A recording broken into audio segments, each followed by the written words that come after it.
এই দেখেন আমার মরিচ গাছেও কিন্তু একই অবস্থা। আমি একটু আউট করে দেখাই।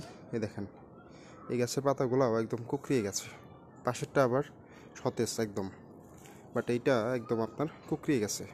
তো এই যে মরিচ গাছ এবং এই টমেটো গাছ, এই গাছের পাতা কুকড়ানোর সমস্যা সমাধান নিয়ে আজকে আমি একটা ভিডিও করছি।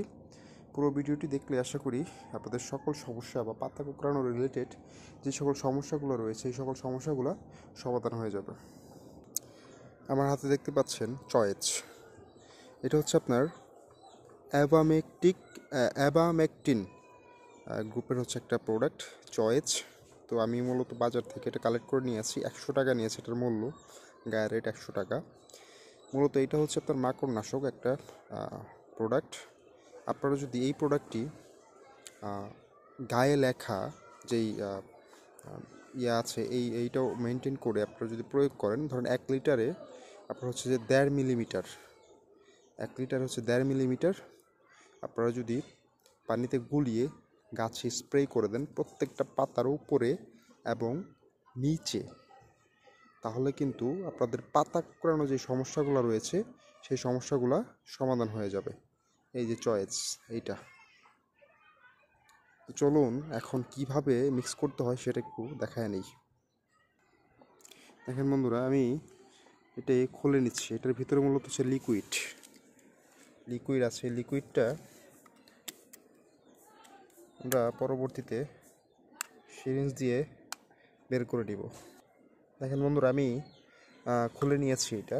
এখন আমি এই যে হাতে সিরিঞ্জটা দেখতে পাচ্ছেন, এই সিরিঞ্জটা দিয়ে মূলত আমি বের করে নিব 1 মিলিমিটার সমপরিমাণ বা তার কিছু কম বা বেশি। দেখেন আমি এখন বের করে নিচ্ছি।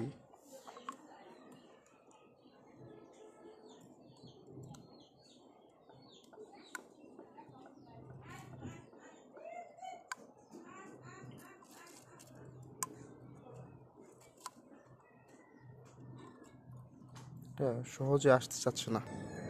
দেখেন বন্ধুরা, আমি কিন্তু এই যে দেখেন মোটামুটি নিয়ে নিয়েছি আপনার 1.5 মিলিমিটারের কাছাকাছি। এই যে ঢেলে দিলাম। এখন একে ভালো করে গুলিয়ে নিচ্ছি। তো আমার যেহেতু গাছে অন্যান্য পোকামাকড় রক্ষার জন্য আরও কিছু বিষ প্রয়োগ করতে হবে, তো সেগুলোও আমি কালকে প্রয়োগ করে নিব। আজকে আপাতত এটাই থাকুক, চেয়েছিলাম আজকে দিয়ে দেওয়ার জন্য, আজকে আপাতত এটাই থাকুক। সুন্দর করে আমি করে নিচ্ছি। এক হাতে মোবাইল ধরে আরেক হাতে ভিডিও করতেছি, যার ফলে আসলে ভিডিওটা হয়তো একটু নর্মাল হচ্ছে। তারপর আপনাদের সুবিধার জন্য আমি সম্পূর্ণ কার্যক্রম বা প্রক্রিয়াটি ভালো করে আমি দেখাচ্ছি, যাতে করে আপনাদের সুবিধা হয়। বন্ধুরা, এটার সাথে আমি মিক্স করব কনফিডরটা দিচ্ছি, কারণ এটাও কিন্তু পোকামাকড় নাশকের কাজ করে। আমি হালকা পরিমাণে দিয়ে দিলাম,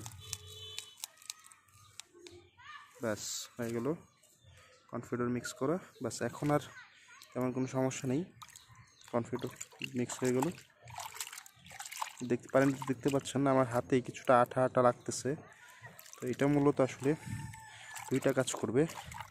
একটা হচ্ছে জাপ পোকা, মাকড়, পাতা কুকড়ানো সহ যাবতীয় সকল সমস্যার সমাধান এখান থেকে আমরা পেয়ে যাব ইনশাআল্লাহ।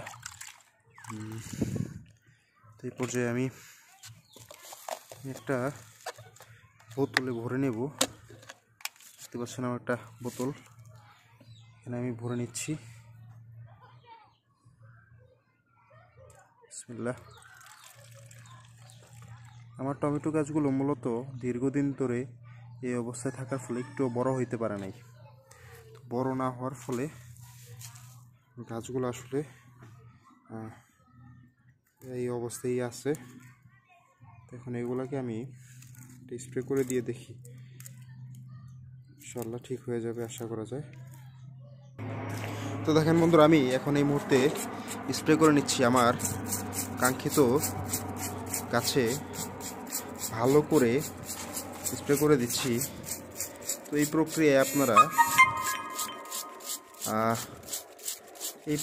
আপনারা হচ্ছে প্রতি সপ্তাহে একবার করে স্প্রে করে দিবেন। আলহামদুলিল্লাহ, আশা করি যে সমস্যার সমাধান হয়ে যাবে। ধন্যবাদ সকলকে, ভালো থাকবেন। আসসালামু আলাইকুম।